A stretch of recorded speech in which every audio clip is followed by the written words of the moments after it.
হ্যাঁ বলুন। এটা আমার মেয়ের বাড়ি না? বাবা, বোনকে তো দেখতে পাচ্ছি না। আচ্ছা, আপনি কে? আপনার মেয়ে এখানে থাকে? না না আঙ্কেল, এটা আমারই বাড়ি। আপনার কোথাও একটা ভুল হচ্ছে।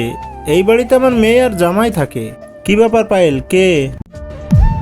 ওই তো রাহুল চলে এসেছে। বাবা, দিদি, তোমরা এখানে? পায়েল, ওনাদেরকে এখানে দাঁড়িয়ে রেখেছো? ওনাদেরকে ভিতরে নিয়ে আসো। আসুন, আপনারা ভেতরে আসুন।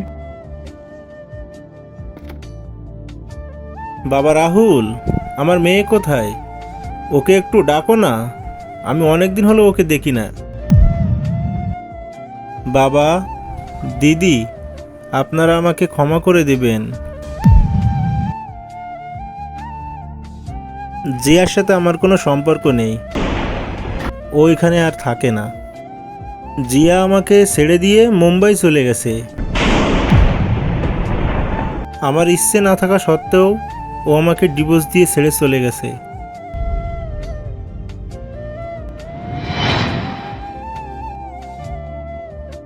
জিয়া, তুমি ব্যাগ নিয়ে কোথায় যাচ্ছ? আমরা কি কোথাও যাচ্ছি? আমরা না, আমি যাচ্ছি। তুমি যাচ্ছ? কোথায় যাচ্ছ? তোমাকে তো বলেইছি আমার প্রমোশন হয়েছে, তার জন্য আমাকে মুম্বাই যেতে হবে।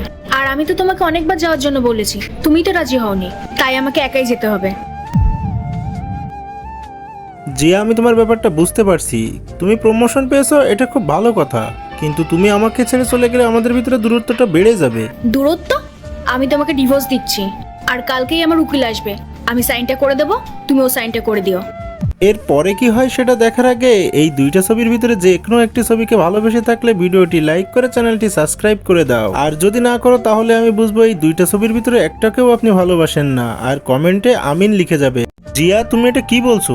তুমি আমাকে ডিভোর্স দিবে? তুমি কি বাংলা কথা বোঝো না? আমি তো বাংলাতেই বললাম। আর শোনো, তোমার মতো মানুষের সাথে না ফালতু কথা বলার টাইম আমার নেই। আমার ফ্লাইটের টাইম হয়ে যাচ্ছে, আমাকে যেতে হবে। আর এরপর কি হয় সেটা দেখতে চাইলে অবশ্যই কমেন্টে পার্ট 2 লিখে যাবে।